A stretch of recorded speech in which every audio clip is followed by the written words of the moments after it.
नमस्कार दोस्तों, मेरे YouTube चैनल धारा ज्ञान की में आपका स्वागत है, अभिनंदन है।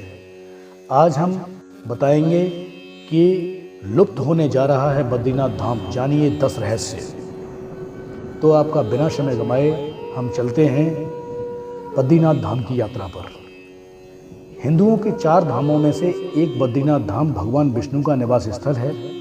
यह भारत के उत्तरांचल राज्य में अलकनंदा नदी के बाएं तट पर नर और नारायण नामक 2 पर्वत श्रेणियों के बीच में स्थित है। गंगा नदी की मुख्य धारा के किनारे बसा यह तीर्थ स्थल हिमालय में समुद्र तल से 3050 मीटर की ऊंचाई पर स्थित है।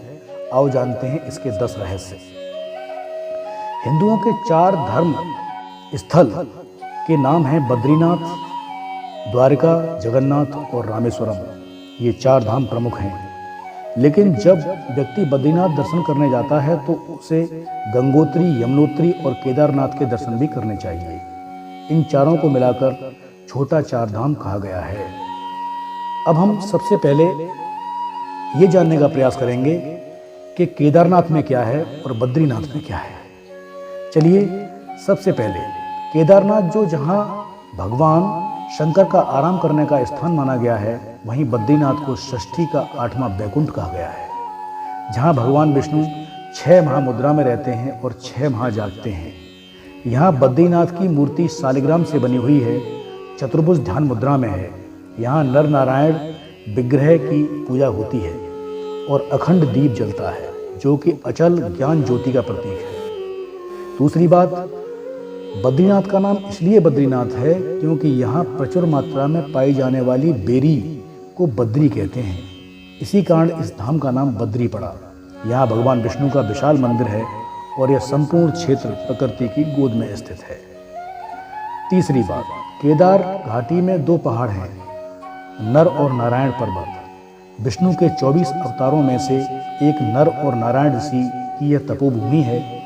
उनके तप से प्रसन्न होकर केदारनाथ में शिव प्रकट हुए थे। दूसरी ओर बद्रीनाथ धाम है, जहाँ भगवान विष्णु विश्राम करते हैं। कहते हैं कि सतयुग में बद्रीनाथ धाम की स्थापना नारायण ने की थी।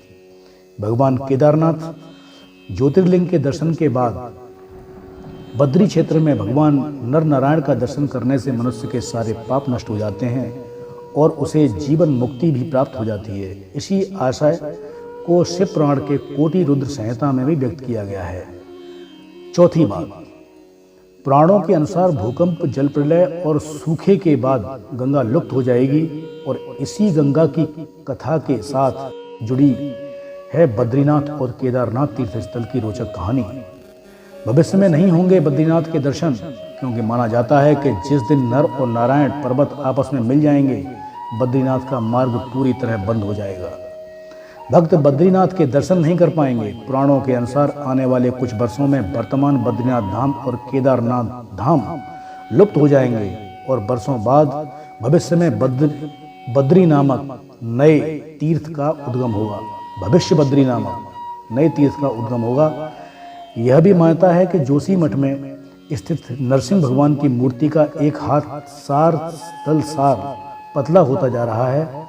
जिस दिन यह हाथ लुप्त हो जाएगा, उस दिन बद्री और केदारनाथ तीर्थ स्थल भी लुप्त होकर प्रारंभ हो जाएंगे। मंदिर में बद्रीनाथ की दाहिनी ओर कुबेर की मूर्ति भी है। उनके सामने उद्धव जी और उत्सव की मूर्ति है। उत्सव मूर्ति शीतकाल में बर्फ जम जाने पर जोशीमठ में ले जाई जाती है।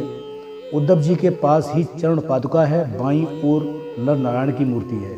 इनके समीप ही श्रीदेवी और भूदेवी हैं। दोस्तों, अब इसके अगले पार्ट में हम आपको ये जानकारी देंगे। धन्यवाद।